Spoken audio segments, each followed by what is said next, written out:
이 성탄절이 연말에 있으니까요. 성탄 되면 한 해를 돌아보게 됩니다. 자연히 그렇지요. 그러다 보면 생각도 해보게 돼요. 한평생을 산다는 게 과연 어떤 건가? 이렇게 살다가 마는 것이 한 인생인가? 이런 생각을 우리가 다 누구나 해보게 되는 계절입니다.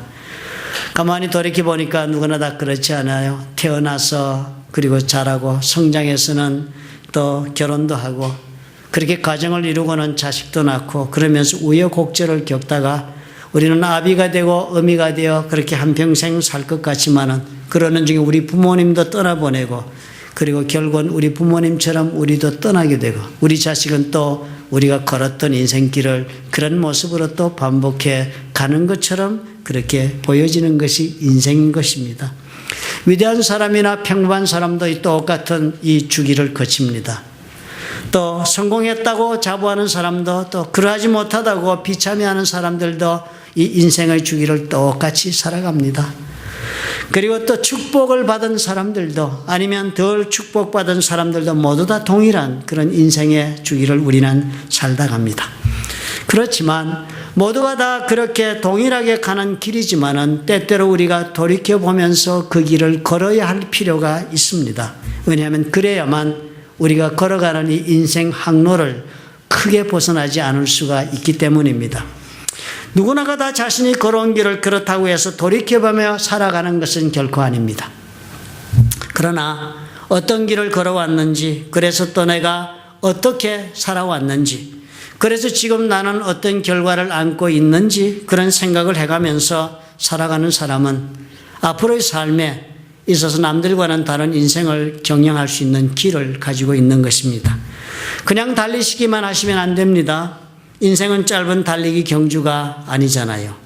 긴 장거리 경주와 같아서 마냥 달리기만 하면 결국 숨이 차서 주저앉고 마실 것입니다.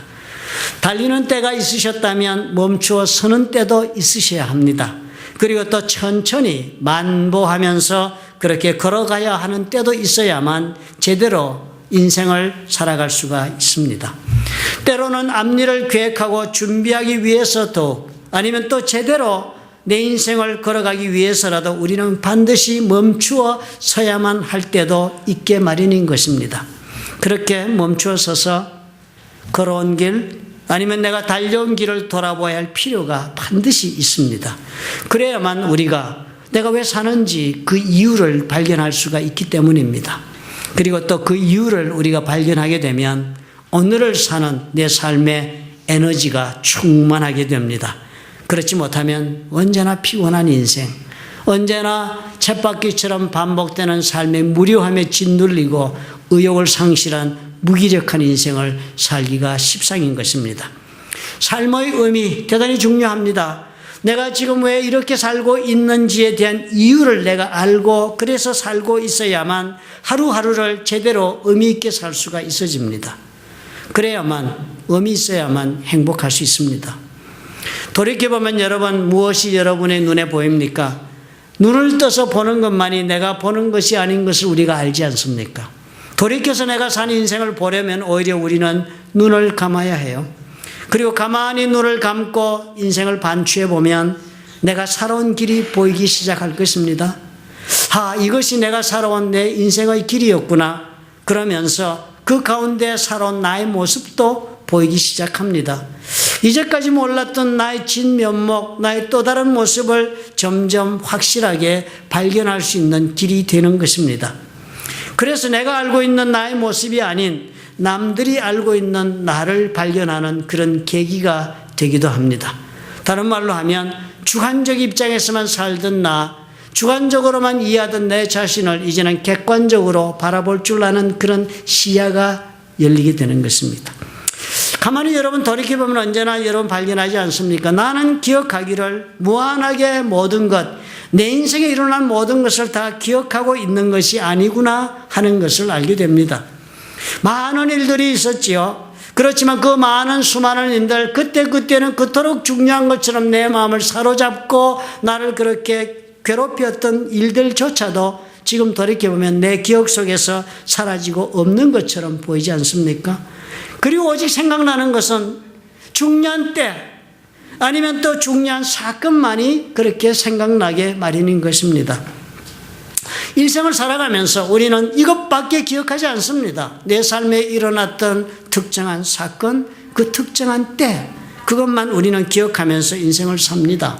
그러니까 일생을 살아가면서 이러한 자신의 때를 그냥 흘러보내거나 그냥 놓치거나 하지 말아야만 행복하게 살았다 하며 그렇게 느끼면서 살 수가 있습니다. 젊어서 한때는 뜻을 세우며 살았던 적이 있었던 그때요.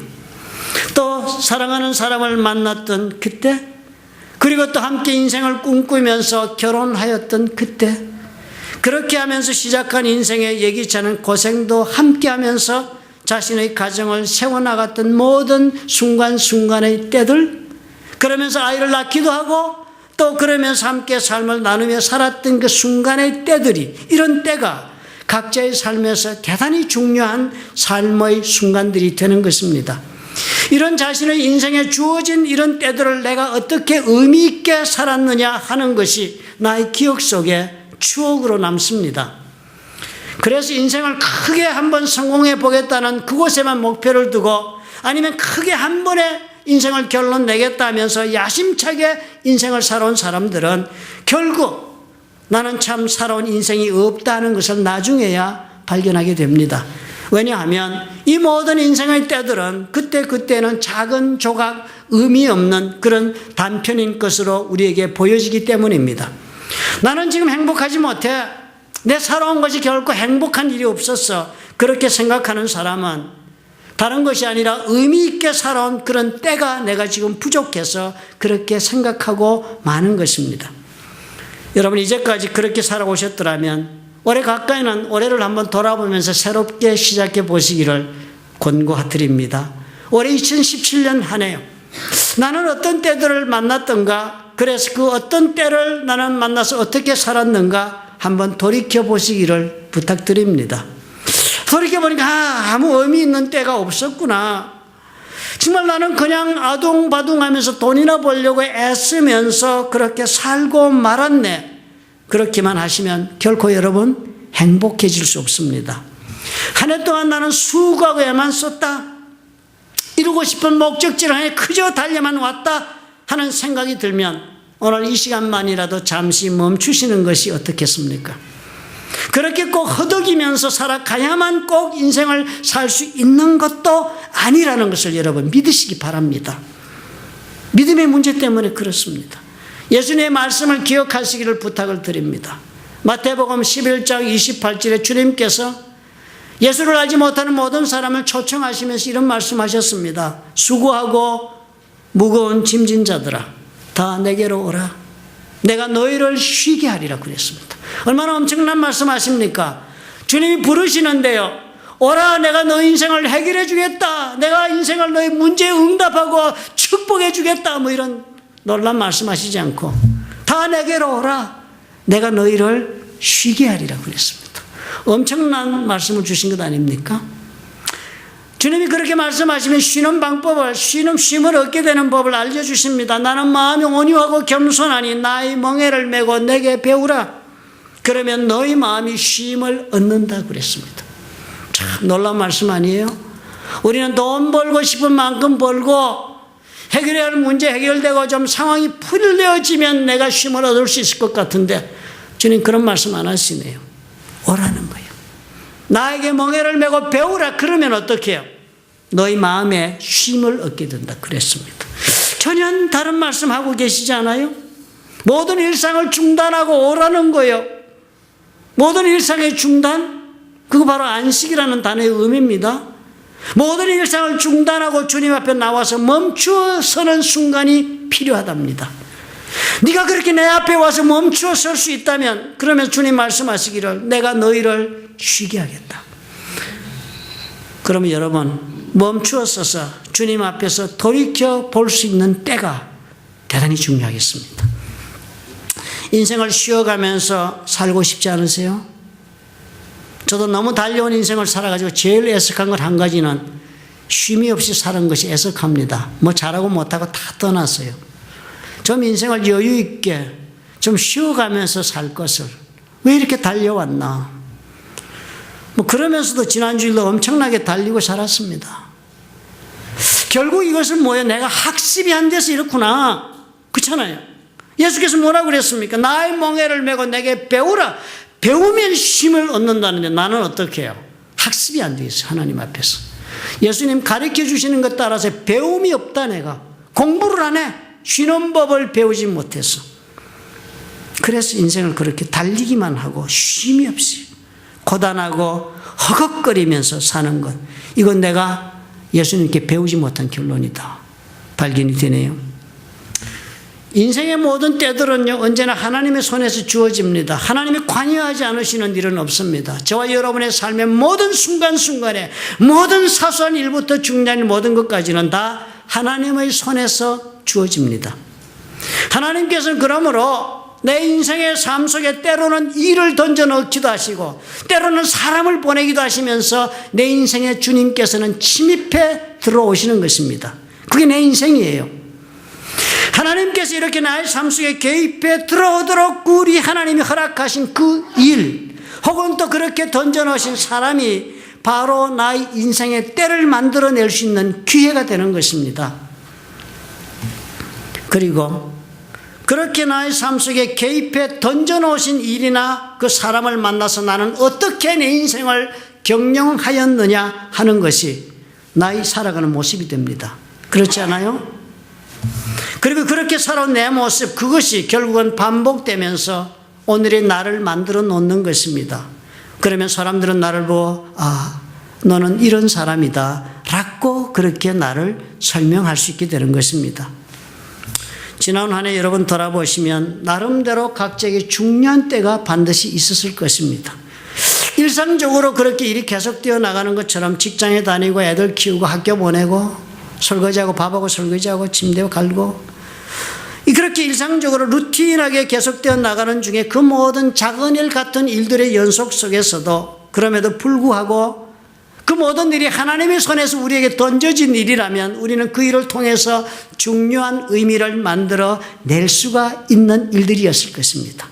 그것 모두가 다 하나님께서 내 삶 속에 허락하신 일이라면 그 모든 것이 그렇다면 하나님이 내 삶 속에 개입하신 증거의 사건들이었으니까요.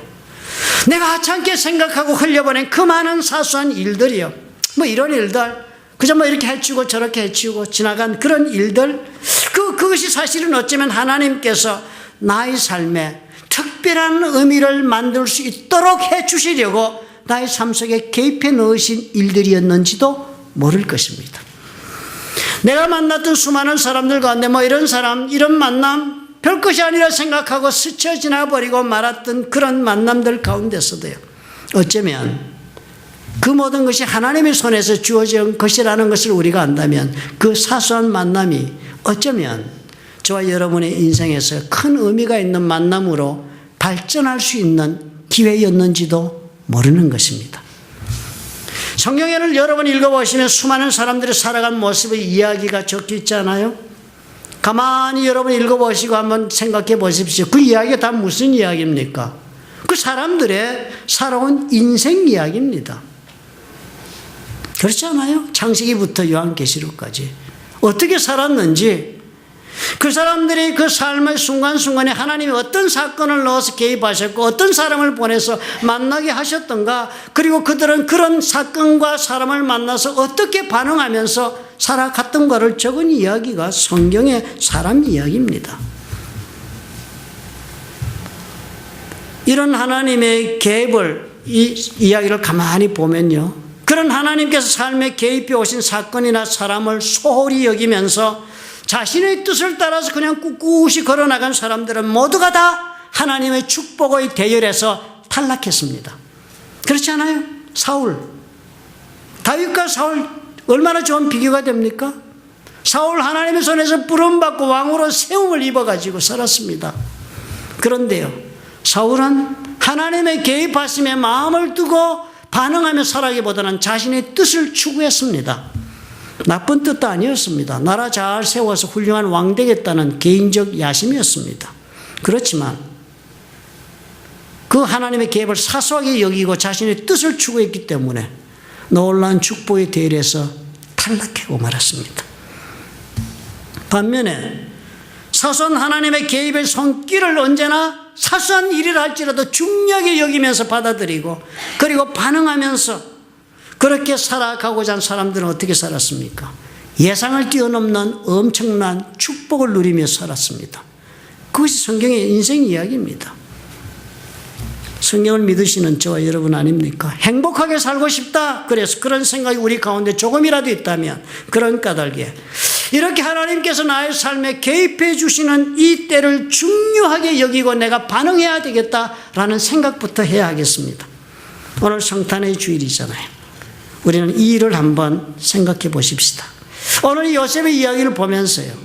누구든지 자신의 인생의 때를 의미 있게 만들어 행복하게 한번 살아보기를 원하신다면 요셉이 무엇을 보여줍니까? 무엇보다 먼저 하나님이 원하시는 길을 언제나 선택할 수 있어야 한다라는 것을 알려줍니다. 하나님이 원하시는 선택을 해야 한다. 성경이 기술하고 있는 내용으로 보아서 요셉이라는 사람은 그 당시 사회에서 하나님을 그저 잘 믿고 착하게 살아가고 있는 보통의 유대인 중에 한 사람이었을 것으로 보입니다. 그렇지 않아요? 그 사람은 무슨 특별한 역사가 기록된 거 없습니다. 그저 어려운 사람이라 착하게 하나님 말씀 잘 듣고 신앙생활 잘한 사람입니다. 보통의 젊은이처럼 이 사람도 약혼을 해서 한 처녀를 정혼자로 두고 있으면서 장차 가정을 꾸리고자 하는 그런 꿈을 가지고 있었던 사람이었다 얘기합니다. 개인적인 꿈이 있었어요. 사랑하는 여인을 아내로 맞아 잘 살아보자 꿈을 가지고 있었습니다. 그렇게 평범한 꿈을 가지고 살아갈 수 있었던 요셉이었는데 어느 날 놀라운 소식을 듣습니다. 약혼자인 마리아가 아이를 잉태했다는 것입니다. 충격적인 소식이지요. 그래서 가만히 마리아를 정리해야겠다 마음 먹었습니다. 약혼밖에 한 것이 아니니까요. 자신의 개인적인 꿈은 아름다운 가정을 이루는 것이었지만 다른 방법으로 추구해야 되겠다 마음 먹었지요. 당연하지요. 현명한 판단을 내린 것입니다.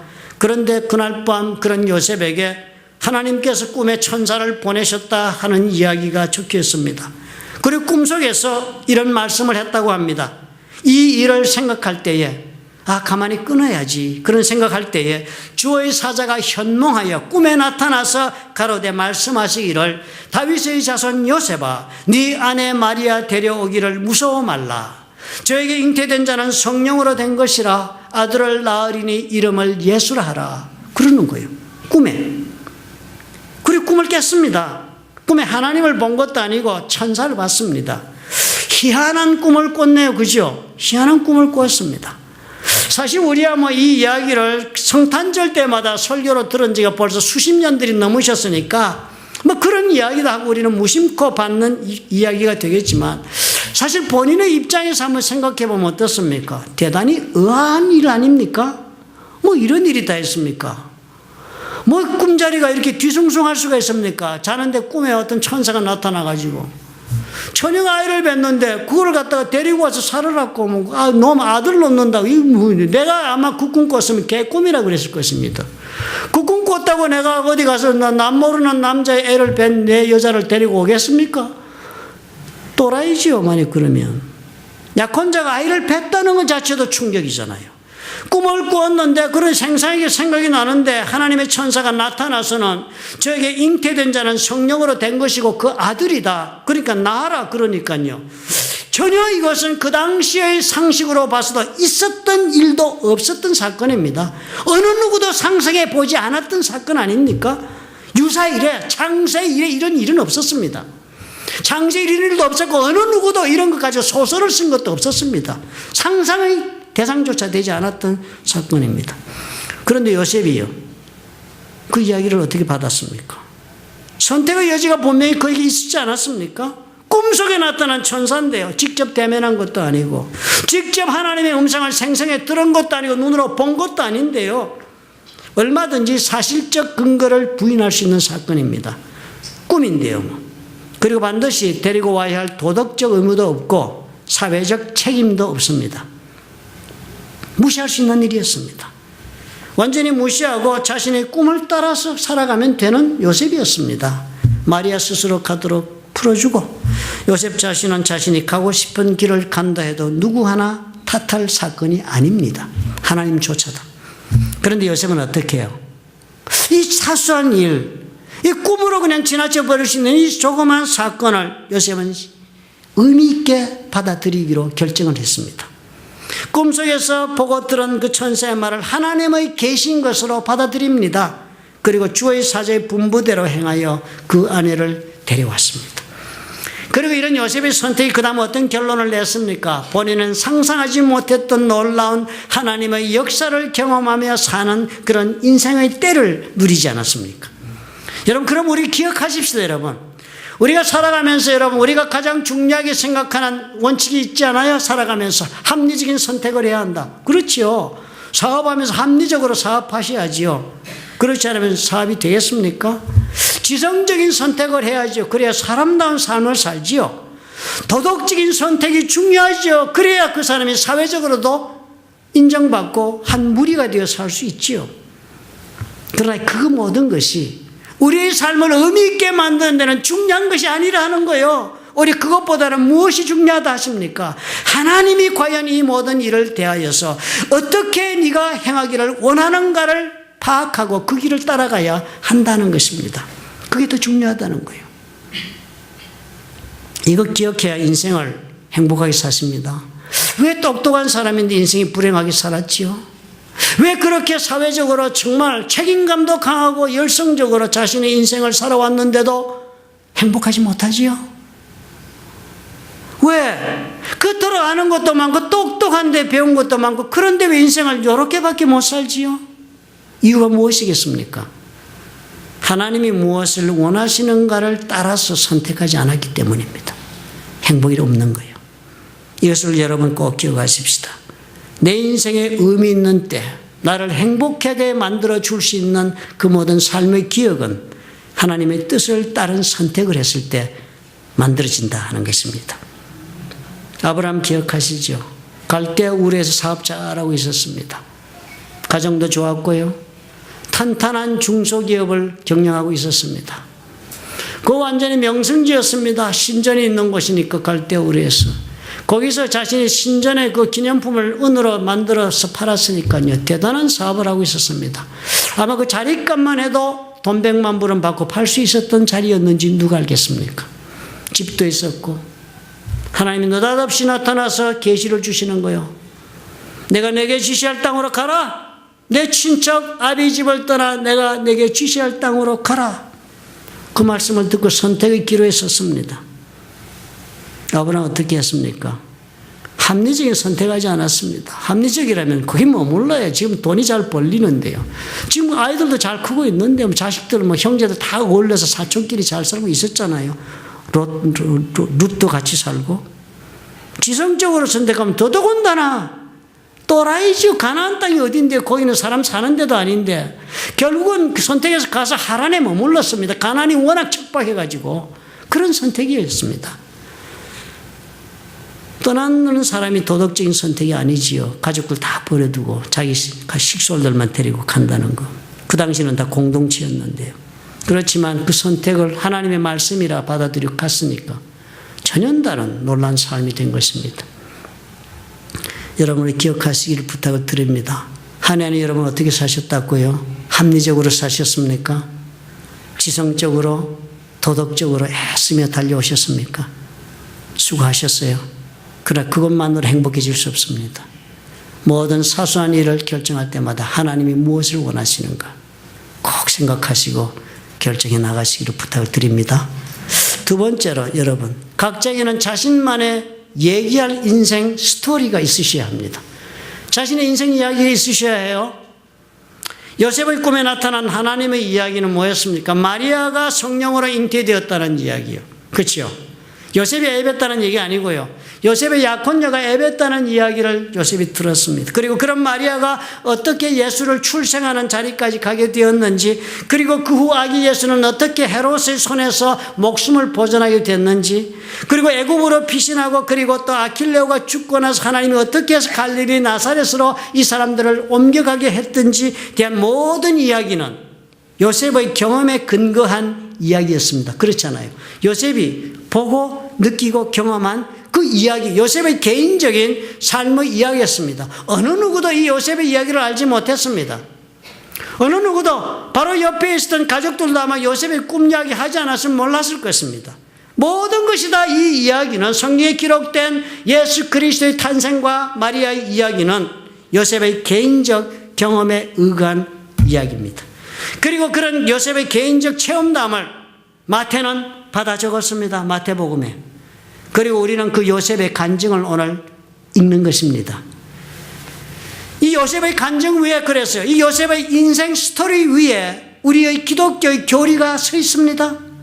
그리고 우리의 믿음도 그 교리를 따라 자라가는 것입니다. 요셉의 삶의 얘기는 그렇게 해서 우리의 삶을 지금 인도해가는 기반이 되고 있는 것입니다. 너무나도 완벽한 뭐예요? 한편의 간증이 아닙니까? 요셉의 간증? 너무나도 완벽한 우리에게 믿음을 주게 하는 그 사람의 인생 예화가 아닙니까?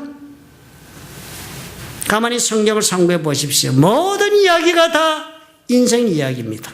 수많은 사람들이 하나님을 만난 이야기, 또 하나님을 떠난 이야기, 그런 이야기를 통해서 우리는 하나님이 어떤 분인지를 배웁니다. 그래서 하나님이 어떻게 우리가 믿음을 가지고 다가오기를 원하는지를 우리가 깨닫게 됩니다. 그래서 나는 이렇게 살아야지, 이렇게 가르치는 그 사람들의 인생 이야기가 오늘 우리에게 성경을 통해서 주어지는 것 아닙니까? 모두가 다 평범한 사람이었습니다. 모두가 다 그런 평범한 사람들의 이야기, 그렇지만 그 평범한 사람들이 하나님의 뜻을 따라 살았을 때 어떤 사건이 일어나고 어떤 엄청난 특별한 인생이 되었는가를 기록한 것이 성경의 사람들의 사는 이야기입니다. 그러니까 그 이야기는 그냥 단순한 인생 이야기 아니라 한편의 훌륭한 간증입니다. 그리고 그 간증은 어떻게 해요? 한편의 놀라운 설교가 되어서 우리를 가르치지 않습니까? 아브라함의 이야기를 읽으면서, 다윗의 이야기를 읽으면서, 사울의 이야기를 읽으면서, 베드로와 유다의 이야기를 비교하면서 우리는 엄청난 그들 자신의 삶을 읽으면서 우리는 큰 설교를 듣는 것입니다. 다른 어떤 성경적인 설명도 필요하지 않아요. 다른 어떤 신학적인 설명도 필요하지 않아요. 그냥 그 사람 하나하나의 인생의 이야기 그 한편이 완벽한 하나의 가르침으로 우리에게 감동으로 다가오지 않습니까? 우리가 어떻게 신앙을 길러나갑니까? 성경의 많은 교리적 부분을 보고 여러분 신앙의 확고한 믿음을 얻었습니까? 예수께서 이 땅에 하나님으로서 말씀을 입고 육인간의 모습으로 오셨다는 것 때문에 감동하고 가슴을 치면서 눈물 흘리며 예수를 믿은 사람 이 자리에 몇 명 계십니까? 아, 그렇다니까 그렇게 이해하셨지요. 내가 믿는 예수가 그렇게 오셨더니 아, 그랬구나. 그래서 믿음을 더 강하게는 했지요. 그래, 그 이야기 듣고 가슴을 치면서 자신의 죄를 회개한 자가 몇 명 됩니까? 그러나 그런 우리의 교리적 이야기는 아니라 할지라도 살아온 사람들의 이야기, 아브라함이 마누라를 팔아먹고 애굽으로 도망갔다가 실족한 이야기를 들으면서 우리는 마음에 공감하고 그리고 비판하고 자책하고 하는 경험을 합니다. 배웁니다. 바로 인생 이야기가 우리의 놀라운 설교로 우리 인생을 가르치고 우리 신앙을 길러나갑니다.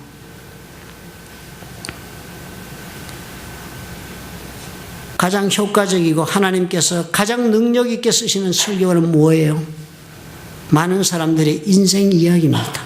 많은 사람들의 하나님이 함께 하신 간증의 이야기, 그리고 그들의 삶이 하나의 예화로 우리에게 주어졌을 때 하나님의 이 말씀이 능력 있게 우리를 감동시키는 것입니다.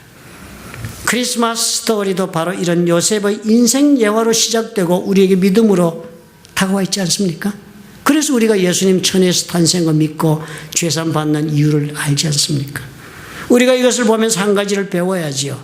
그렇다면 예수 믿는 나의 삶은 어떠한가 하는 것입니다. 과연 나는 오늘까지 살아오면서 남들에게 이렇게 들려줄 수 있는 내 인생 이야기가 있기라도 한가? 있으십니까, 여러분? 물어보시기 바랍니다. 나의 인생 이야기는 과연 얼마나 하나님의 이야기가 될 수가 있는가?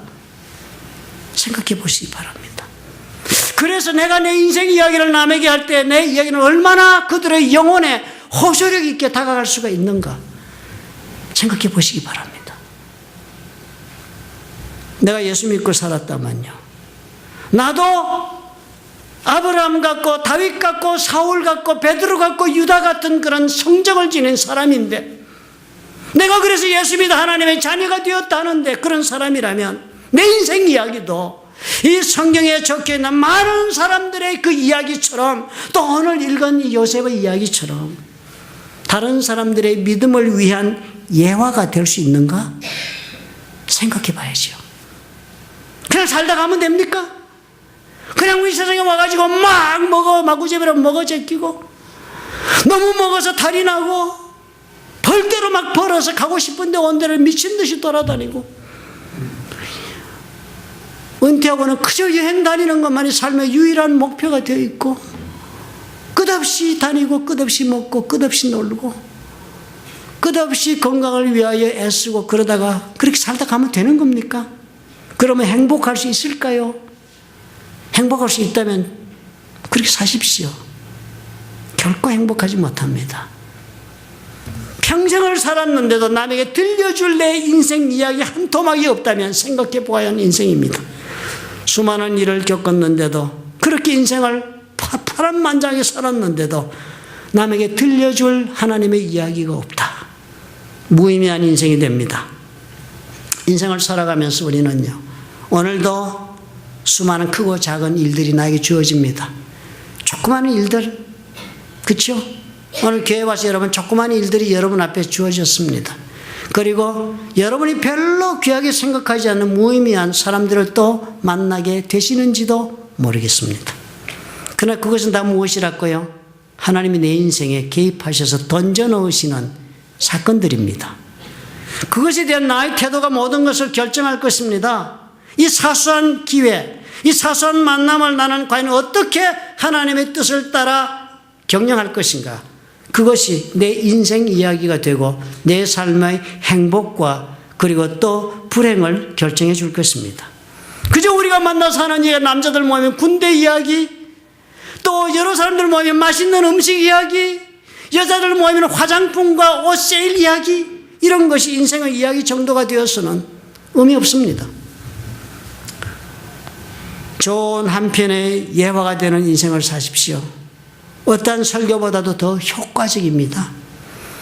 어떠한 능력 있는 웅변가보다도 더욱 감동적으로 하나님의 메시지를 전달해 주실 수 있습니다.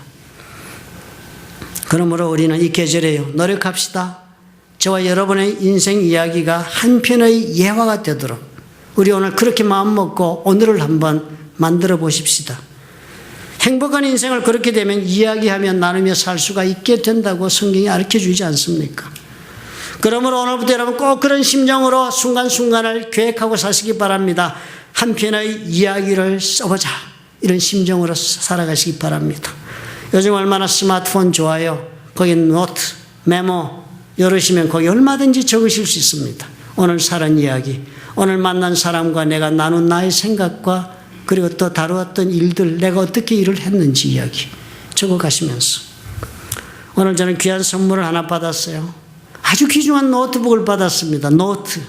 이 스마트폰 주면 이 글 쓰고 이런 거 여러분 스마트폰에 다 쓰잖아요. 그런데요, 실제로 사실 종이에다가 연필로 자기가 무슨 계획을 하고 써본다는 게 이거 대단히 그죠? 감이 다르지 않습니까? 누가 그런 아주 아름다운 노트를 선물했어요. 아주 껍데기도 너무 이태리째 껍데기라고 섞여 있어요. 감동적인 노트북이요.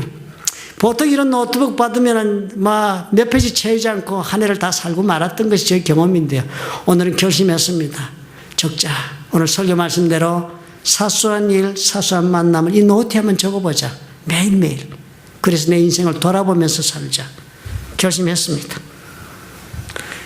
요셉의 예화는 그것만으로 최고의 성탄 메시지와 설교가 아니었습니까? 그러므로 여러분, 우리도 그렇게 삽시다. 나의 사랑하는 자녀들에게 들려줄 수 있는 이야기가 있는 엄마, 아빠가 됩시다. 나의 성도들에게, 친구들에게 들려줄 수 있는 이야기가 있는 그런 사람이 되어 봅시다.